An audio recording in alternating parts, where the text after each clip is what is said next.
Well, now to the latest on Operation Epic Fury and new video into our newsroom overnight from Beirut. While you were sleeping, several large plumes of smoke emerged from the city's skyline. Israel confirmed it conducted several strikes in Lebanon's capital city and Tehran overnight. Meantime, the U.S. State Department sounding the alarm this morning for Americans to get out of more than a dozen Middle East countries. Lebanon is on the list, along with Egypt, Israel, Jordan, and the UAE. Several U.S. embassies are closed this morning, including the one in Saudi Arabia, after a drone attack on that compound. 7 News is once again on your side with team coverage this morning, and reporter John Gonzalez and John Rogers at the Alert Desk. Let's get started at the Alert Desk right now with the latest overnight developments. Yeah, a lot going on. So here's where things stand as of this hour. 6 Americans have been killed, and the Red Crescent is reporting that 787 people have been killed by U.S. and Israeli bombing across Iran since Saturday. The strikes, of course, continued overnight. As you'd mentioned, Israel is conducting simultaneous strikes of Tehran and Beirut. Iran continues to hit U.S. allies throughout the Middle East. And as the U.S. continues attacks, Trump has warned the big wave is yet to come.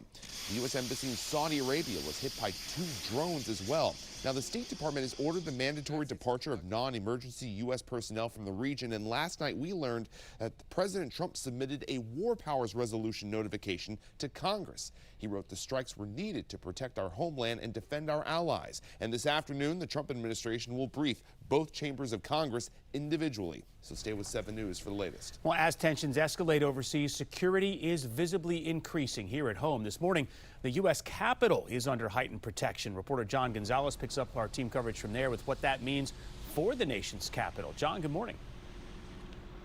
Adam, good morning to you. And this morning we understand that inside the U.S. Capitol building, top Trump officials have now briefed members of Congress and the so-called Gang of 8. Out here, we are definitely seeing more uniforms, more patrols, more vigilance around the entire U.S. Capitol grounds. Congressional security officials confirmed to us that there is a heightened security here at the Capitol due to the conflict in the Middle East. The House Sergeant at Arms says officers are increasing their visibility out of an abundance of caution. Behind the scenes, Capitol Police are working closely with federal intelligence partners, monitoring global developments in real time. And it's not just here on Capitol Hill. Across the DMV, law enforcement agencies are stepping up. D.C. police say they are closely tracking events overseas. Metro Transit police are increasing their presence inside stations.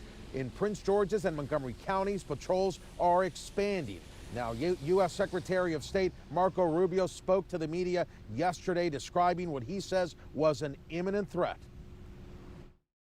If we waited for them to hit us first after they were attacked, and by someone else, Israel attacked them, they hit us first, and we waited for them to hit us, we would suffer more casualties and more deaths. We went proactively in a defensive way to prevent them from inflicting higher damage. Had we not done so, there would have been hearings on Capitol Hill about how we knew that this was going to happen, and we didn't act preemptively to prevent more casualties and more loss of life.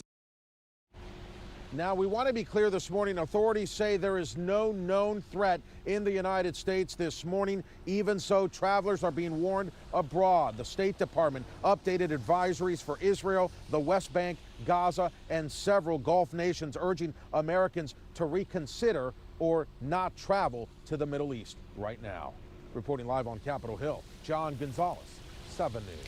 This morning, the world is waiting for answers on who is now running Iran and what comes next. Reporter Christian Flores picks up our team coverage. He talked to a prominent opposition leader who fled Iran nearly 20 years ago. They broke my wrist and they destroyed my knee. They broke 50 bones in my body. Amir Fakhrivar wears his past on his face and body. A lot of scars on my face. Permanent reminders of why he left his home country of Iran. When I was 16, that was the first time I was arrested. The charge was criticizing the supreme leader. I spent more than 5 years in prison, under torture, in solitary confinement. Trust me, the tortures in Iranian prison is not easy. That pain and suffering birthing a revolution. At the prison cell, we created this organization. Fakhrivar and fellow political prisoners created the National Iranian Congress, an organization that has pushed for regime change in Iran. A change that could be on the horizon in the wake of joint U.S.-Israel military strikes killing the Ayatollah. The entire world have been waiting to see him getting killed, and that is one of the moments everybody will remember. What is next for Iran? What do you hope happens next? What are the steps that need to be taken? The answer is not to go back to another absolutism, either king or supreme leader or whatever. The answer is to go toward a constitution, rule of law. Every nation needs one Thomas Jefferson to come up with the idea of constitution. Fakhrivar wants to construct a constitution with collaboration. We invited the various opposition figures to come together from the different groups to come together and start the conversation. Conversation leading to words on a page. This is possible. If it was not possible, last week, 3 days ago, after seeing the supreme leaders getting killed like this, it's very possible. And fighting for life, liberty, and equality before the law for everyone. Christian Flores, 7 News. Stay connected with us for breaking news about Iran. You can get alerts sent straight to your phone by downloading the free 7 News app. And coming up at 6:30, we'll get reaction from members of the DMV's Iranian community. Well, this morning, 7 News is staying on top of several overnight developments out of the Middle East. It comes as Operation Epic Fury continues for a 4th day. Here's a live look now at Beirut. Israel confirming conducted several strikes in Lebanon's capital city and in Tehran overnight. And this new video into our newsroom overnight showing an Iranian missile attack on Tel Aviv that was intercepted early this morning. Iran is also reportedly targeting embassies in Saudi Arabia and Kuwait. Well, this comes as President Trump confirms more service members have died since the operation started over the weekend, bringing the total number of American deaths to 6, and 18 others have been seriously hurt. 7 News is once again on your side with team coverage. We have reporter John Gonzalez and John Rogers at the alert desk. We begin, though, with national correspondent Atra El-Nashar, who is getting us up to speed on what comes next. Monday, Americans hearing from a commander-in-chief bracing for a long fight. Whatever the time is, it's okay. Whatever it takes, we will always, and we have right from the beginning, we projected 4 to 5 weeks, but we have capability to go far longer than that. As much of America is anxious about another prolonged war in the Middle East, President Trump explains his objectives. First, we're destroying Iran's missile capabilities. Second, we're annihilating their navy. We've knocked out already 10 ships. They're at the bottom of the sea. Third, we're ensuring that the world's #1 sponsor of terror can never obtain a nuclear weapon. And he says, end Iranian support for outside terrorist proxies. The president suggests U.S. operations may not be limited to naval and air forces. Trump tells the New York Post, I don't have the yips with respect to boots on the ground. Like every president says, there will be no boots on the ground. I don't say it. In these first days of war, the Trump administration working to control the message behind what it's about and why they believe force is justified.